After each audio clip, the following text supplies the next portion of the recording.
For today's video nga pala mga paps ay nandito pa rin tayo sa Zambales. Gumising nga kagad kami dyan mga paps para mag-walking sa tabing dagat. Natapatan kasi namin mga paps, malalakas yung alon kaya hindi mo na naising maligo. Kaya nag 1 hour walking na lang kami dyan mga paps. Kailangan kasi malakas ang pangangatawan mga paps. Dahil pag uwi namin mamaya ay sasabak na kagad kami sa pagtitinda mga paps. Mas masarap sana talaga paps kung makakaligo kami sa dagat. So pagka ganyang kalalakas ang alon talagang delikado lumusong. Kaya di bali na lang mga paps, may next time pa naman. Meron naman silang swimming pool, doon kami maliligo ulit mamaya. Makatapos nga kami mag-walking mga paps ay dali-dali muna kami pumunta sa aming kwarto. Nag-picture muna nga kami dyan mga paps para sa memories namin. Dahil napakarami namin picture ay nagutom na kami kaya kumain na kami kagad sa mga oras na yan. Pagkatapos nga namin mag-breakfast mga paps ay maliligo muna ulit kami sa swimming pool. Dumive nga kagad si Calix at sumisid.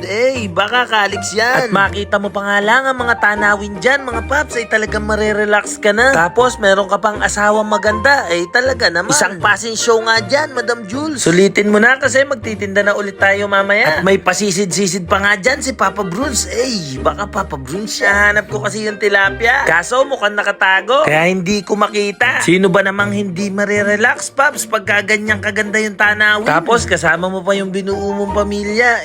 Maski si Scarlett nga mga Paps ay gustong lumusong. Kaso sabi niya sa akin, hindi daw siya marunong lumangoy. Makwento ko lang mga Paps, noon last year, kapag nagdadagat kami, talagang nakatent lang kami. Sarap din kasi ng experience na nakatent ka lang, Paps. Kaso iba na yung panahon ngayon, Paps. Iba na rin yung nag-iingat. Sa mga oras nga na yan ay nag-pack up na kami mga Paps. Para nang sa ganun ay makauwi na rin kami kaagad. Nagmamadali na nga si Scarlett dyan tumakbo dahil nagugutom na yan. Hindi ko nga din kasi pinapakain yan, gawa ng susuka yan sa biyahe mga Paps. Pag uwi na lang sa bahay, doon na lang siya kakain. Masarap pa sana mag-isang gabi pa, Paps. So nga lang, kailangan na natin ituloy yung ating hanap buhay. Hindi kasi tayo pwedeng huminto kagagrind mga Paps. Kasi hindi naman tayo mayaman. Pero sa totoo lang Paps, hindi rin maganda yumaman. Mas maganda pa rin yung sakto lang mga Paps. Para kaya mo pa rin sumaya sa maliliit na bagay. Isipin mo Paps, mayaman ka. Tapos niregaluhan ka ng grinder. Tingin mo magiging masaya ka ba noon Paps? Kahit kumita ka ng 1 milyon isang araw noon Paps, hindi ka na magiging masaya. Kasi nga mayaman ka na. Lahat ng bagay wala na sa iyong halaga. Paano ka pa nun sasaya? At maiba nga tayo mga Paps, pagkatapos namin kumain ay dali-dali na kami nag-prepare para kami makapagtinda na ni Madam Jules. Hanggang pag-uwi namin ay rekta tinda na talaga. Napakasipag nga ng partner ko na yan mga Paps. Pagdating pa lang ay nakapaglaban na yan at nakapagsampay. Kaya pinipilit din namin makapagbukas mga Paps. Kasi kahit papano ay kilala na yung kainan natin. Magdadalawang taon na kasi kami nagseserbisyo sa mga tao. At 2 taon na rin sila nagre-repeat order mga Paps. Buti na lang magaling ako mag-alaga ng asawa kaya nananatiling maganda. At sa mga gustong sumubok nga pala at tikman ang aming pulutan at mga rice meal, located lang kami sa Purok 1, Frances, Kalumpit, Bulacan. At ikaw Paps, pag magninegosyo ka, huwag kang aasa sa mga kamag-anak at kakilala. Dahil kadalasan susuporta sa'yo ay yung mga hindi mo pa kakilala. Dati hindi rin ako naniniwala sa ganun Paps. Pero nang masubukan ko nga ay legit nga. Sino ba naman hindi sasarap magluto pagka ganyang kaganda yung tagahugas ng plato mo? Malapit na nga kami magsara dyan mga Paps. Pero pinagluto ko pa rin yung mga umorder. Ang sipag-sipag kasi at ang ganda ng asawa ko mga Paps, kaya talagang gaganahan ka at sisipagin. Tapos dumating pa yung order ko kaya lalo na akong sinipag, aray